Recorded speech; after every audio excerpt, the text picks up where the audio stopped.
salaamaaleykum amateur de foot yi nuyu nañ leen yéen ñëpp ku ci nekk seen ab tur ak seen ab sant xibaar tey ji 30 avril 2025 ci wàllu tàggat yaram mu ngi noonee deuxième vidéo képp koo xam ne nag yaa ngi may seetaan te fekk na ne abonné go suma chaîne YouTube bu ko tàyyi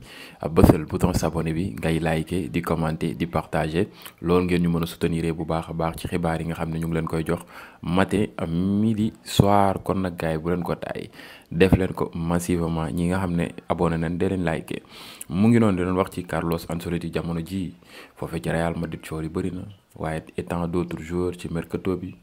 lu bëri nañ ci waxtaan dara du leen rëcc mu ngi noonu démb nag ñëpp xam nañ ne kookee di Paris Saint-Germain moo dóor kookee di AS mën naa ni Arsenal un très grand club deux très grands clubs ñoo doon daje mais en tout cas Paris moo mujjee qualifié coach yi nag ku ne génn yëy yàbbi ba ci yenn joueurs yi Odegaard nag à propos du match retour nee na nag on va aller à fond on croit totalement qu'on va renverser la situation nee na nag dañuy dem ba jeex te it gëm nañu ne mën nañoo renverser situation yi mën nañu daal remonter loolu daal la yàpp waaye Luis Enrique di coach Paris Saint-Germain ba tey moom it nee na c'est pas encore fini on doit jouer à la maison avec les supporters on sera prêt nee na nag jeexagul dañoo football foofee ca seen dëkk ànd ak seeni supporters te dañoo war a pare ci côté bépp nous sommes une équipe qui transmet le travail l'ambition et le sérieux équipe la boo xam ne daal mën naa ne liggéey gëm-gëm ak fulla ak fayda daal la ni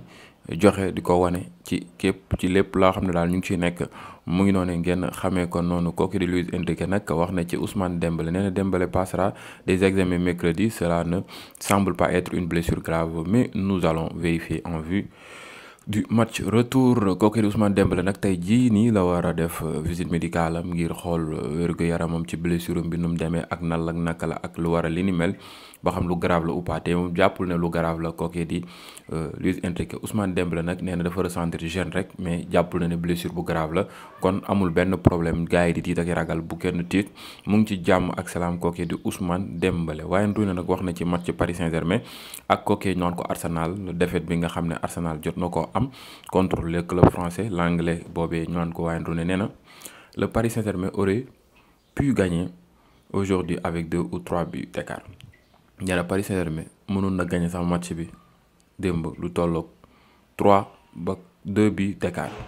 nag am na occasion xam ne ñoom dañ ko raté nee na j'ai été déçu par Arsenal dama mujjee am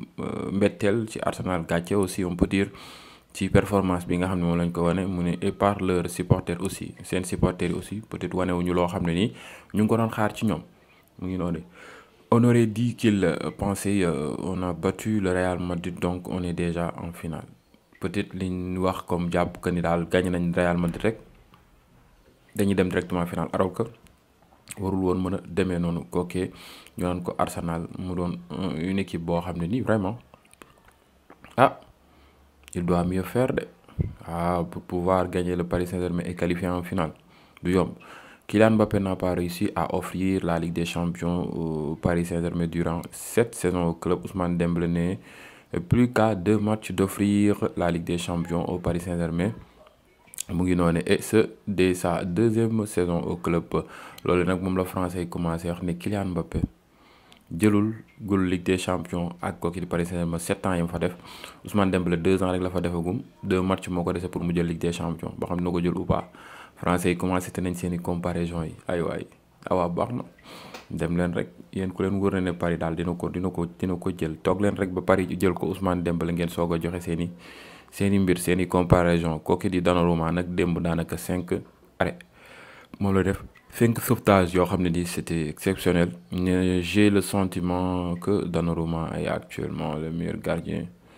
du monde actuellement loolu la yenn commentateurs yi français yi génn di leeral nee na ils ont le sentiment que ni kooku Donnarumma jamono ji ñu toll nii mooy meilleur gardien du monde teel ngeen a naagu daal te ëllëg bu ñëwoon fii def fi benn erreur bu daw rek ngeen xas ko xalab ko yàq ko lu mel ni xeme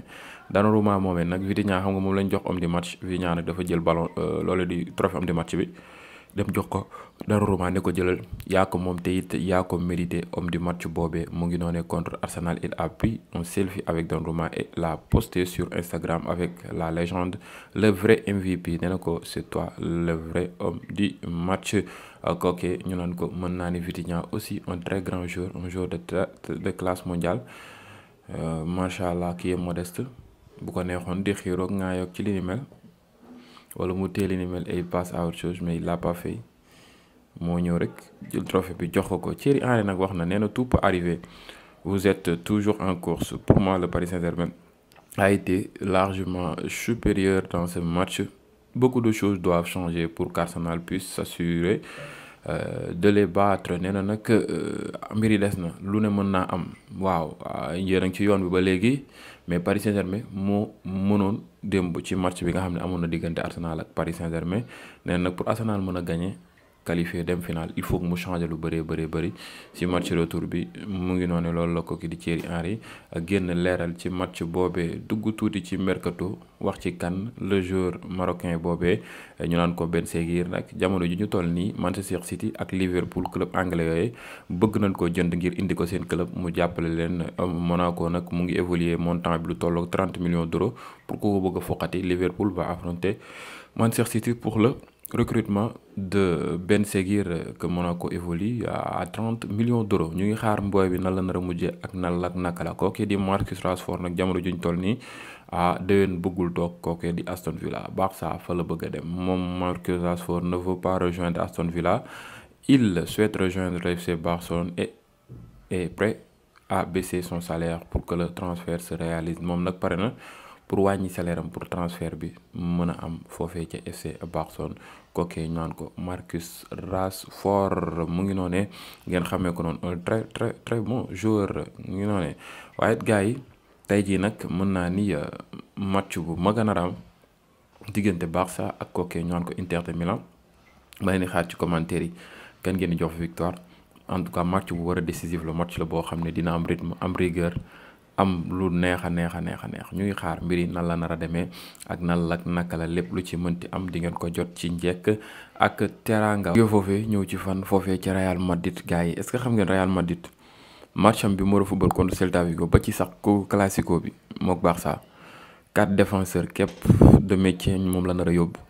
ñu football ko. nag boo xoolee kookee di Vallejo moo fa nekk actuellement, Ferran Garcia nekk fa, Lucas Vázquez mu ngi fa ak kookee ñu naan ko Raúl Asensio. jamono ji ñu toll ni ñoom ñoo nekk ci équipe bu Real Madrid en tant que défenseur. Real Madrid dispose que de 4 défenseurs pour ses prochains matchs de Liga, y compris le Classico dans 2 semaines. Le club devra compter sur Vallejo pour le Classico wala soit mu indi Tchouaméni teg ko défense centrale. Peut-être foofu ak retour Ceballos on avait senti que ni la fois passée il s'est blessé, mais xaw ma nag dina ñëwaat ou pas. Ceballos football comme sentinelle malgré c'est pas un sentinelle. Latéral droite bi peut-être Valverde dafa football mu ñëw football ci milieu terrain bi comme relayeur rek bàyyi Vázquez foofu, mais ba tey manquement dina am moo xam muy ci latéral bi droite bi moo xam muy ci défense centrale bi. Latéral gauche bi nag Ferran Garcia ma fay nekk nag Mendy moom jeexal na moom pare na moom saison jeex na mu ngi noonu. En tout cas c'est à Ancelotti mu jéem a xool na lay former milieu terrain bu baax ak charnière bu am solo aussi tamit boo xam ne dinañ mën a riposter kookee di Lamine Yamal, mais c'est vraiment compliqué. te Tchouaméni moomee sax nga xam ne gars yi ñu ngi ciy yaakaar pour classico bi. Imaginez Tchouaméni mu am carton jaune contre Celta Vigo, bu amee carton jaune contre Celta Vigo contre Barça du ko football. kon foofu forcément kookee di mën naa ni Real Madrid dafay obligé indi Raúl Asensio ak Vallejo ñoo ko nar a football défense centrale. te loolu imaginez classico Vallejo ak Raúl Asensio. Vallejo nga xam ne ay année ngi teguñu ko mu football. club bi ñu ko doon aale sax pour mu am fa temps de problème la ci club 3e division yi côté yooyu lañ ko doon aale.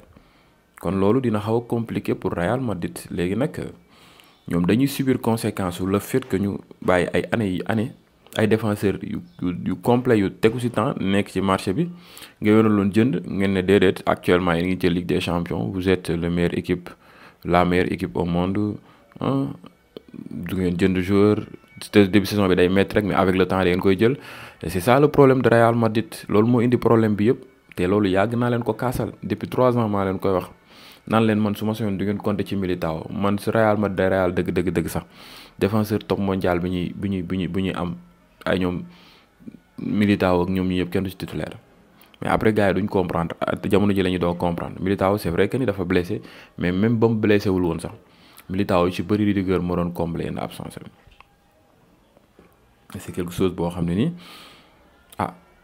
lu jar a bàyyi xel la lu ko mooy après day porter préjudice kooke di Real Madrid nag on va voir un très grand Real Madrid ci année yi di ñëw kon nag Saliba bu mu leen rëcc fexe leen seen kéem kàttan bu ngeen ci mën a def seen àdduna yi xaalis def leen ko ci kon nag loolu lu jar a bàyyi xel la te it lu ngeen war a lijjanti la focus ci jéem a xool nan ngeen di def ba am kookee ñu naan ko Saliba waaye gars yi kookee di Nico Williams nag ay représentant am ñu ngi réclamer salaire bu tolloo 400 000 euros par semaine pour que mu mën a quitter foofee ci Athletic Bilbao pour ñu mën koo jaay keneen ay représentant am club bi ko bëgg a jënd 400 000 euros la leen di laaj par semaine. léegi nag Arsenal ak Chelsea ñoom font partie des clubs intéressés pour jënd kooku di Nico Williams mais nag pas à ce niveau de salaire bi dafa kawe te ñoom ñooñu parewuñu pour fay loolu lu tollook noonu ci salaire waaw mu ngi noonu en tout cas ñu ngi xaar ba xam ñoom dinañ ko wàññi ou pas sinon. gone gi du fa gaaw a jóge waaye gars yi yamaatuñu foofu ñëw ci kan kookee di Ancelotti nag dañoo dem ba benn moment xam nga ñu ngi leen doon leeral que ni Brésil daf ko bëgg te it dafa war a dem rejoindre équipe nationale Brésil ba tombé nañ accord de principe li desoon mooy accord total lépp Real Madrid fay xaalis bi nga xam ne moom la war a fay mu ngi noonee indemnité de départ bi bu ko fayee nag Ancelotti mën a gérer li ni mel léegi nag ci noonee kooku di Perez nag ak waa Real Madrid ñoom dañoo am leen metti le fait que Ancelotti ñu gañ Real rek ci lendemain mu dem di mën naa ni négocier ak brésiliens yi foofee ca Angleterre te ñoom amuñu ci aperçu amuñu ci woon tamit aval yëguñu ko woon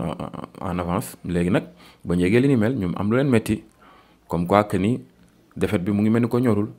waaye seen indemnité boobee bu fa jëlee de façon ne dem ne day dem Brésil indemnité boobu duñ ko fay loolu la Real Madrid wax ne duñ génne dara ci xaalis kon on peut dire que ni Perez ak Real Madrid ñoo bloqué pour le moment Ancelotti pour mu dem rejoindre Brésil nag ñoom dañ ne segam noonu la demee ñoom duñ fi toog di xaar ay procédure ak ñu fay indemnité ak ñàkk ko fay ak ñoom seen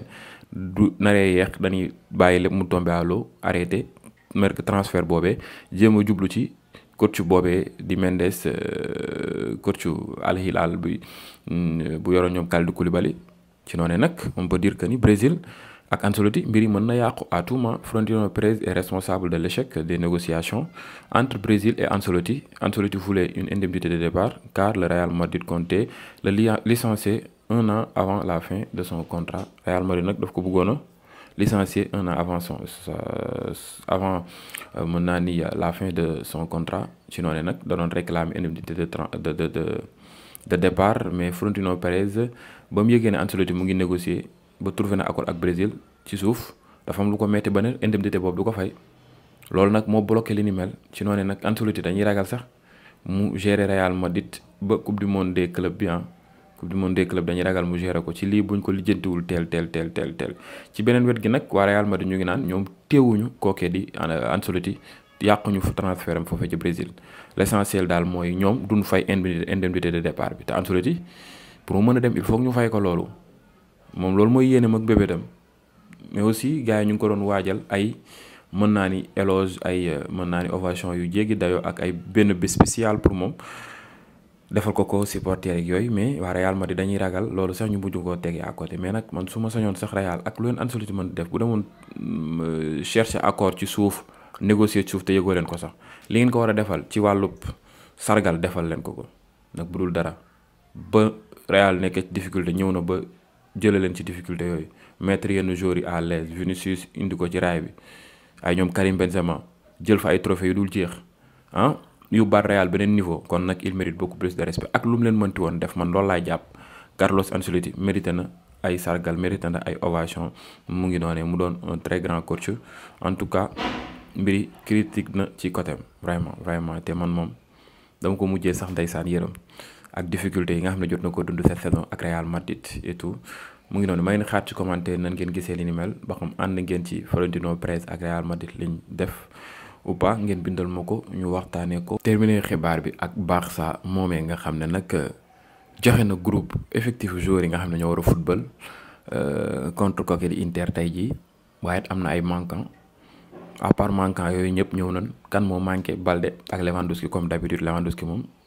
match yooyu du ko mën a football léegi nag Balde gars yi ñu ngi doon sikki sàkk ba xam dina mën a football ou pas démb annoncé woon naa leen que ni du football et c'est confirmé match aller du ko football retour bi incha allah il sera là présent bu lépp mucc ayib bu amee wér-gu-yaram bu normal kooke di Balde dina mën a football match retour Barça contre kooke ñu naan ko Inter ñu ngi xaar mbiri nan la nar a demee ak nan la naka la mu ngi noonee gars yi loolu moo nekkoon xibaar tey jii 29 avril 30 avril 2025 ci wàllu tàggat yaram képp koo xam ne yaa ngi may seetaan te abonné go sama chaîne YouTube bu ko tàyyi bësal bouton s'abonné bi ngay liker di commenter di partager loolu ngeen ñu mën a soutenir bu baax a baax ci xibaar yi nga xam ne ñu ngi leen koy jox matin midi soir jàmm ci yéen gars yi ba beneen yoon ci yeneen vidéo merci à vous jaa ngeen jëf bég naa ci yéen kontaan naa ci yéen gis naa seeni ñaan gis naa seeni soutien maa ngi koy yëg bu baax a baax a baax a baax a baax a baax en tout cas bég naa ci yéen trop trop trop trop yàlla na seen jàmm yàgg merci à vous.